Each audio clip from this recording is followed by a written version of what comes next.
So, once again, thanks for the invitation. Thanks for having me here. My name is Rasmus Blom, and I'm a director at Grundfos. For those of you who don't know Grundfos, I just took a few facts about who we really are, because it's not always the case that people know who we are, especially abroad, even though in Denmark we, of course, all think that that's a very familiar brand. So, the world's largest pump manufacturer. We have about 10% of the world market in total. We are about 19,000 people.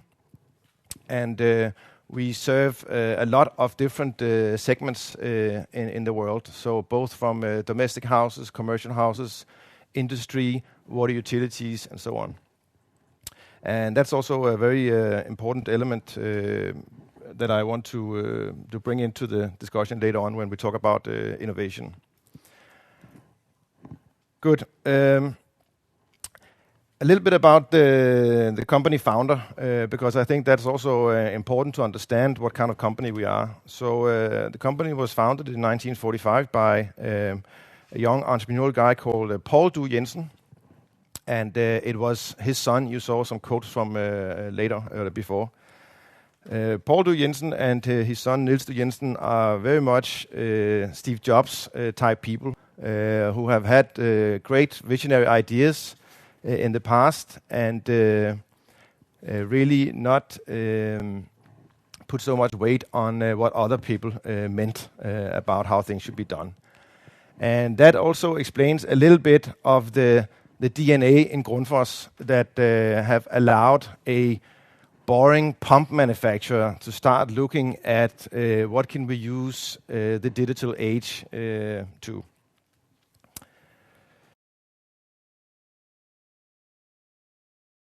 I could not really agree more with some of the things that have been said already. I think we are really on the brink of some serious trouble for old industrial companies.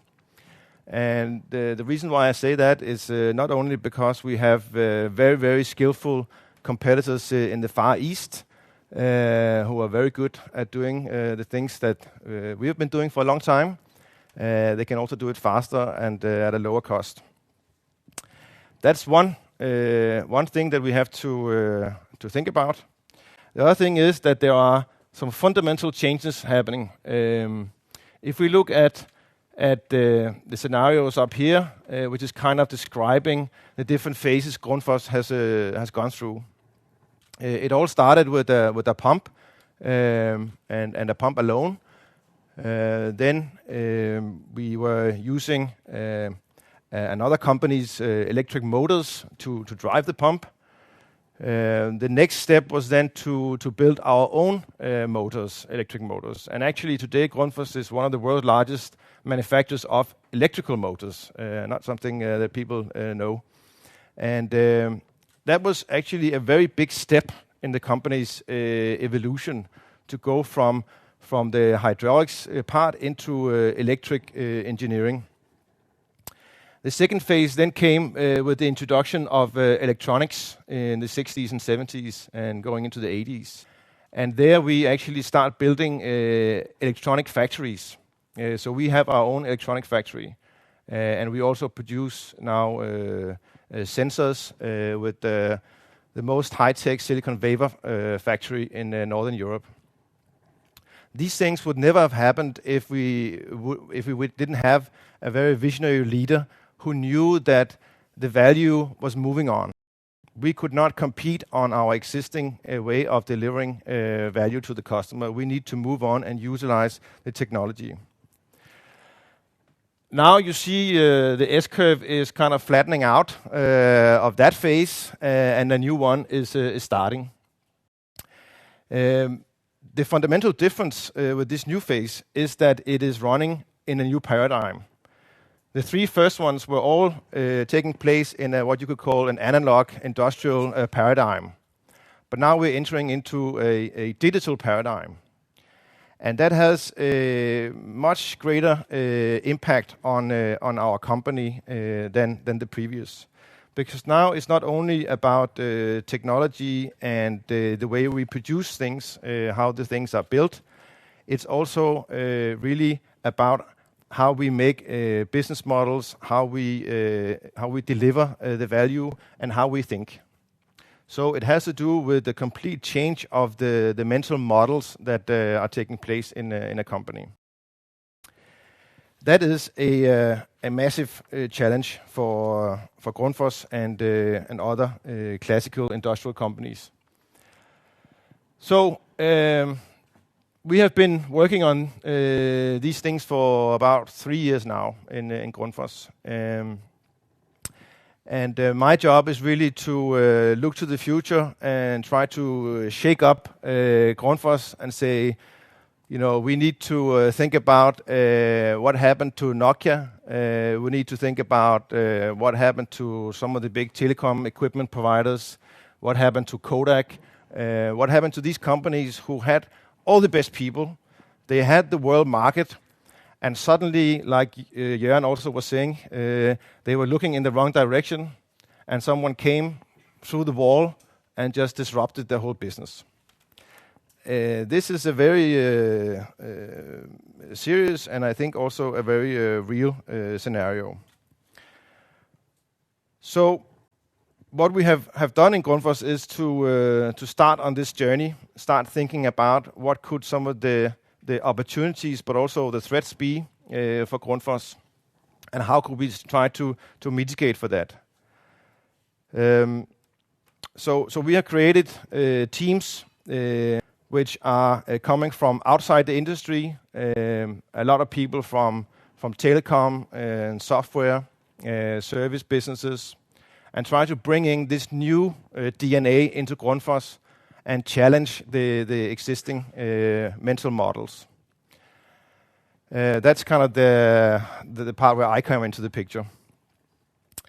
So one of the things that we have introduced is a new way of innovation. In Grundfos, we are experts in technology-driven innovation. We have the best engineers who know everything about hydraulics and mechanics and mechatronics and God knows what. But and we have also quite well in strategically driven innovation. We know all about our competitors. We know the market situation. We can figure out, you know, exactly where to go. It's like playing chess in reality. What we haven't been very successful is doing customer-driven innovation. So exactly the same model that startups are using. You maybe know it from a lean startup model and so on, where you actually have a very, very, very loose defined idea about what you're going to do. But you know there might be a problem out here, or you think there's some interesting area, and then you immediately go to customers and start working with them in a much more collaborative way. So this is a process that we have developed and introduced in Grundfos, a lean startup model. So here we actually start on a very thin basis. Piece of paper is all we're going to do in the beginning, and then we actually are utilizing our brand and our position as a global company to go out and access some really, really large customers and really, really impactful customers who wants to work with innovative companies. But also work with startups.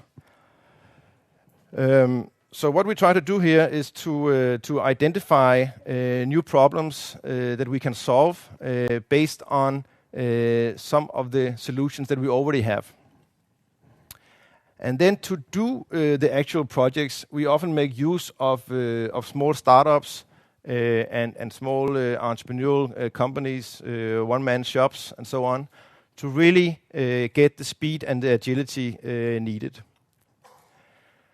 So one of the things that we have also created is a digital business team where we actually hired former entrepreneurs in. And what I've told them is that here's a mission. I don't care how you do it, just go and do it. And then come back in half a year and let's have a check up on how things are doing. So we are completely sheltering them from all corporate red tape, and they don't have to time report anything, or they just have to call me if they're really in a crisis situation. And then I send off these guys to different parts of the world, and they go out and work in the way that they operate best. And I think that is one way of actually trying to get hold of those entrepreneurs and bring them in to the corporate machinery, which is really needed. I don't think we can do it just by saying, oh, here are the old corporates, and then we have a lot of small partners around, and then they just have to figure out how to work together, because that's not going to happen. I mean, you have legal departments you have to go through, you have, this is the way we do things, so you need to have some kind of bridge in between who actually operate in a slightly different way and who can kind of understand how these other companies and startups are thinking. We are also quite involved in some of the consortia and forums that are taking place around the world around this notion of Internet of Things. We really call it, in Grundfos, we call it business digitization, and that is really a response to Internet of Things. That is our way of describing it internally. One of the things why we use business digitization is because it's not only about the customer solution, it's also a lot to do with internally how we operate the company, how we do our manufacturing process, how we work together internally. But in a lot of these forums, I sit together with players like Siemens, Rockwell, IBM, GE, big utility companies, and what you really get the sense of here is that there's a massive industrial convergence happening. So that means, once again, an argument for you cannot look at your traditional competitors if you're trying to look for where the competition is coming from. Because everybody is hunting that value. Everybody is out there saying that, okay, we are doing this today. I know that there will be a new layer of digital value on top of this. How am I going to get hold of that? And there are a lot of people hunting for the same piece of value. That's another good reason why I absolutely think that both Jørgen Clausen and my old former CEO are a bit worried about what's going on.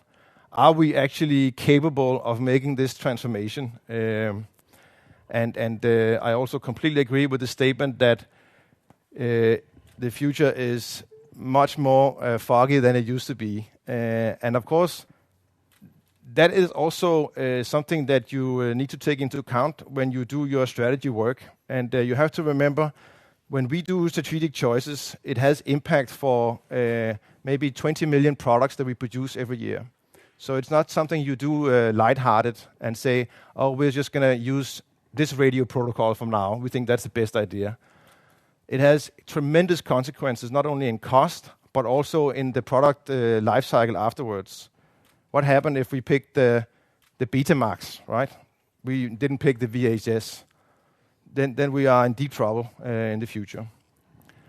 So one of the ideas that we have for actually countermeasuring that is to include more flexibility now. So we need to include more flexibility because that gives us better maneuverability in uncertain times. When you don't know exactly where to go, you need to look a bit broader and kind of find your way forward. So actually, a lot of the skills I'm using today was skills that I learned in the army when I was a section leader for a reconnaissance unit. It's much less the same approach we are taking today. So, talking about this value, where can we find the value? We have defined 3 value domains where we are hunting for value in Grundfos. One is the customer experience, and that's of course where a lot of the design that maybe a lot of you are working with comes into the picture. How can we design solutions that really creates value for the customers? What are we really delivering? I mean, what are we delivering of value as a pump manufacturer? Are we delivering flow, pressurized water, pressurized liquid, or are we delivering comfort to people in a home? Those are some of the questions that we need to focus on, and then try to say, okay, how can we create new solutions based on digital software-driven models that really enhances that value, and not so much focus on how we are doing it today. So I often ask and tell people inside the company that maybe we should just start giving away the pumps, and then build a model around the service operations and actually delivering comfort as a utility. So once people get off the ground and sit on the chairs again after you've given them such a question, you at least are starting to make new ideas happening inside the heads of all these great engineers. So customer experience is very much about delivering new value to our customers and partners. Grundfos is also a quite diverse company in terms of customers and partners. We have a lot of B2B, some end users we talk directly to, and others we talk through a range of channels. So how can we build new valuable solutions that also are supporting their businesses? And that's where some of our new products and solutions come into the picture. So we are focusing on providing new digital products, new digital solutions for our partners to support their business, but we are also creating new solutions on top of our existing hardware products to create new insights for our end users. And what is that then? Give me an example of that. So one example could be that we are one of the world's largest of big fire systems. So all big commercial buildings have a big fire systems that can run the whole sprinkler system in case of fire. So in the US we have about 30% of the market over there. So what we are doing together with one of the world's largest industrial companies is that we are building new valuable services around that system. What could that be? It could be that instead of having a monthly check on does it work, which is the regulation today, we do an online real-time measurement of is it working. And you can say, okay, that seems like an okay information to know. So before you had it 1 day a month, that's 12 days a year, you know exactly if it's working or not. But what it does have is has a cost implication as well, because insurance companies, they also know that in reality you only know for sure that it's working 12 days during a whole year. But now we can give them certainty that it works 365 days. So of course our customer is going to the insurance company and say, look, now we know for sure, so now you can reduce your premium. And when we talk about these companies, the size of these companies, then those type of premiums actually matters, and it really is quite high value. Business innovation, I also mentioned that the value here is of course that we can be much better at producing valuable solution that actually has customers. I mean, we can produce great products, great solutions, but we are not sure if there is actually customers at the end of the day. That's what you get in a heavy technology and engineering focused companies, right? You have all this technology, all these great ideas. Let's just do something and then figure out later if there's any customers. So it can give us a much higher success rate in actually taking products to the market. It can speed up our innovation process, which means we can get products to market much faster. Also a very valuable effect. And then, of course, there's the business efficiency value domain, where it's more about how we do things, and also if we are doing big service contracts, how can we do that more efficiently by enabling that with new digital services. So that's all good. Sounds very interesting. How do we then play those things in all the different segments that we are serving? And here I've just taken a few snapshots of pictures of the different industries that we are working in. We can also probably realize that working for delivering products and solutions for Volkswagen is different than producing a heat pump for your own house at home. So of course, when it comes to digital solutions, especially in the homes, in domestic buildings, we know that it's not going to be, even though we would like, it's not going to be the pump who will become the centerpiece of the smart home. We have realized that. You know that it took some time, but we know we have realized that. So what then? So therefore, of course, we have decided that okay, this is going to be a much more a game of partnerships and APIs. How do we develop products that are the easiest to work with, who gives the best value into an ecosystem in a smart home, and really become the preferred choice of a pump in your smart home. And that's why we are working with a number of small companies and bigger companies who wants to be, a significant platform provider in the smart home. And with that, I think we would like to hear a little bit from one of those platforms. That's all. Yeah.